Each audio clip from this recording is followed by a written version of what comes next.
ایمان کیا ہے؟ الایمان بین الخوف والرجاء، اللہ کی رحمت کی امید بھی رکھنا اور اللہ کا خوف بھی رکھنا، اس کی درمیانی کیفیت کا نام ایمان ہے۔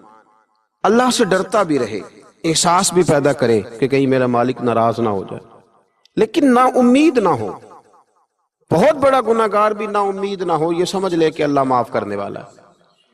اللہ کی رحمت کی امید بھی رکھنی ہے، وہ رحیم و کریم بھی ہے اور وہ جبار اور قہار بھی ہے، لیکن اب یہاں رحمت کی بات بھی کر دی، یہاں عذاب کی بات بھی کر دی۔ یہ بھی ہمیں سمجھ آ گئی کہ خوف اور امید کی درمیانی کیفیت کا نام ایمان ہے، تو پھر ان دونوں میں سے بڑی چیز کون سی ہے؟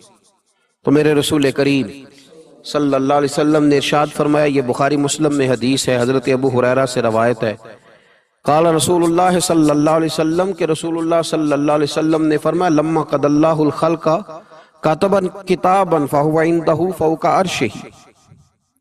حضور صلی اللہ علیہ وسلم فرماتے ہیں اللہ تعالیٰ نے جب مخلوق کو پیدا فرمانے کا فیصلہ کیا تو ایک تحریر لکھی تھی، ایک تحریر لکھی جو رب کے پاس عرش کے اوپر موجود ہے۔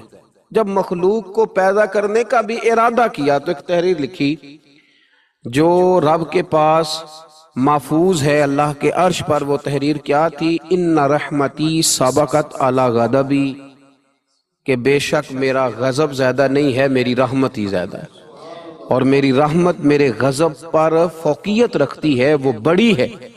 تو یہ تو اس وقت اللہ نے جب مخلوق کو پیدا کرنے کا ارادہ کیا تو اس وقت ہی فرما دیا تھا کہ میری رحمت میرے غضب پر غالب ہے۔ تو اللہ سے ڈرنا بھی ہے، اللہ کی رحمت کی امید بھی رکھنی ہے، لیکن ذہن کے اندر یہ بات ڈال لیں کہ اللہ کا غضب زیادہ نہیں، اللہ کی رحمت ہی زیادہ ہے، وہ فضل ہی زیادہ فرماتا، فضل کرنے کو پسند کرتا ہے۔ حضرت شیخ الحدیث مولانا معراج الاسلام صاحب نے ایک جگہ لکھا ہے کہ کسی نے مجھ سے پوچھا ہے کہ قبر میں صرف یہ پوچھا جائے گا من ربو کا ما دینو کا، یہ پوچھا جائے گا تیرا رب کون ہے، تیرا دین کیا ہے، تو نبی پاک علیہ السلام کے بارے میں دنیا میں کیا کہا کرتا تھا؟ اعمال کا حساب نہیں ہوگا، فرشتے پوچھیں گے تو اتنا پوچھیں گے اور پھر اس کے لیے جنت کی کھڑکی یا دوزخ کا دروازہ معاذ اللہ کھلنے کا فیصلہ ہو جائے گا۔ تو کسی نے پوچھا کہ اتنا کیوں ہے، باقی سارے سوال جواب قبر میں کیوں نہیں؟ تو وہ جواب دیتے ہیں، وہ کہتے ہیں کہ جب قحط پڑ گیا نا بہت سارے علاقوں میں، تو حضرت یوسف مصر کے حکمران تھے، تو باقی جگہوں پہ قحط تھا، آپ نے تو خواب دیکھا اور پھر کچھ گندم آپ نے بچا لی۔ تو حضرت یوسف علیہ السلام کے پاس بہت سارے لوگ گندم لینے کے لیے پہنچنے لگے، تو آپ نے رستے میں کچھ چوکیاں بنا دی تھی، پولیس والے کھڑے کر دیے تھے سمجھ لیجئے۔ تو ان سے کہا تھا کہ جو آدمی گندم لینے کے لیے آیا اس سے پہلے اس کا نام پتہ پوچھو، بلدیت پوچھو، اور یہ پوچھو کیا لایا ہے، وہ کس چیز کے عوض گندم لینے آیا ہے، پیسے لایا ہے، کوئی اور چیز لایا ہے، یہ پوچھو۔ چوکیاں مقرر کر دیں۔ انتظار تو تھا نا کہ میرے بھائی آئیں گے، وہ آئیں گے، حضرت یعقوب کے بیٹے آئیں گے، انتظار تو بھائیوں کا تھا، اگرچہ انہوں نے بڑی زیادتی کی ہے پر ان کو آنا تو ہے۔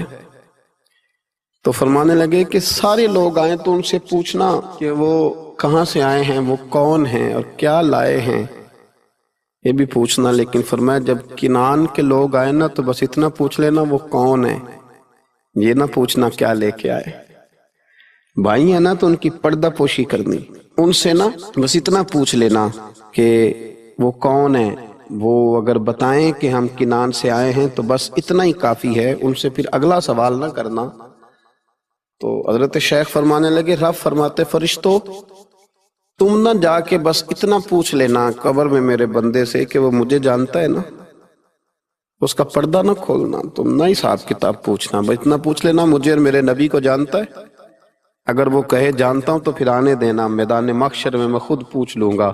اور مسلم شریف کی حدیث ہے، میرے رسول پاک علیہ السلام فرماتے ہیں اللہ اپنے بندے پر اپنی رحمت کی چادر ڈال کے پوچھے گا، لوگوں سے چھپا کے پوچھے گا یہ گناہ کیا تھا اللہ میں بھول گیا تھا، یہ والی غلطی کی تھی اللہ میں بھول گیا تھا، یہ بھی تیرا ہی گناہ ہے اللہ میں بھول گیا تھا۔ فرمایا اللہ تبارک و تعالیٰ اس سے اعتراف کراتا جائے گا، وہ جب اعتراف کر لے گا وہ ڈرے گا کہ اب پتہ نہیں میرے ساتھ کیا ہونے لگا۔ تو حضور فرماتے ہیں رب فرمائے گا دنیا میں نے تیری پردہ پوشی کی تھی، جا آج میں نے تیرے گناہوں کو معاف کر دیا۔ تو یاد رکھیں کہ صبح قیامت بھی اللہ تبارک و تعالیٰ کی بارگاہ اپنے بندوں پر فضل فرمائے گی، رحمت فرمائے گی، تو یہاں بھی اس کے کرم کی امید رکھیں، وہاں بھی اس کے فضل کی امید رکھیں۔ نبی پاک صلی اللہ تعالی علیہ وآلہ وسلم نے ارشاد فرمایا کہ بہت سارے ایسے لوگ تھے جو جنتر منتر نہیں کراتے، جو کسی طرف توجہ نہیں کرتے، سیاستہ میں حدیث ہے۔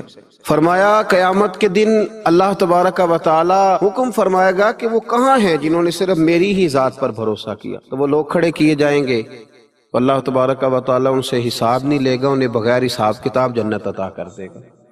حضرت عکاشہ بن محسن رضی اللہ تعالی عنہ عرض کرنے لگے، یا رسول اللہ صلی اللہ علیہ وسلم میرے لیے بھی دعا کریں، اللہ مجھے بھی ان لوگوں میں شامل کر دے۔ تو حضور نے فرمایا اللہ میرے عکاشہ کو بھی ان میں شامل فرما۔ پھر ایک اور صحابی کھڑے ہوئے، عرض کی یا رسول اللہ میرے لیے بھی دعا کریں کہ اللہ مجھے بھی ان لوگوں میں شامل کر لے جن کا بھروسہ، جن کی امیدیں صرف اپنے رب کے ساتھ، صرف اپنے اللہ کے ساتھ۔ تو نبی پاک صلی اللہ علیہ وسلم نے فرمایا میں تمہارے لیے دعا کر دیتا ہوں، پر عکاشہ تم پر سبقت لے گیا ہے، عکاشہ آگے نکل گیا۔ تو قرآن مجید فرقان حمید کے اندر اللہ تبارک و تعالیٰ نے ارشاد فرمایا، سورۃ الحجر کی آیت نمبر 49 اور 50، کیا خوبصورت انداز ہے قرآن پاک کا۔ اور کچھ آیات اور کچھ حدیث ایسی ہیں تو انسان پر وجد طاری کر دیتی ہیں، جو اسے جھومنے پر مجبور کر دیتی ہیں، جو یوں محسوس ہوتا ہے کہ جیسے ایک ایسی قوت پیدا کر دیتی ہیں انسان کے وجود کے اندر کہ وہ محسوس کرتا ہے کہ آج ہی تازہ ہو گیا ہوں، آج کھل گیا ہوں۔ اللہ کریم نے ارشاد فرمایا نبی عبادی انی انا الغفور الرحیم، فرمایا محبوب میرے بندوں کو خوشخبری دے دو کہ میں بڑا ہی معاف کرنے والا اور بڑا ہی رحم فرمانے والا ہوں۔ نبی عبادی، محبوب میرے بندوں کو خبر دے دو، محبوب پیغام دے دو انہیں کہہ دو کہ میں بڑا ہی معاف کرنے والا ہوں، اور میرا عذاب بھی دردناک عذاب ہے۔ پہلے ذکر کیا رحمت کا، پہلے بات کی رحمت کی، پھر فرمایا کہ میرا عذاب بھی دردناک۔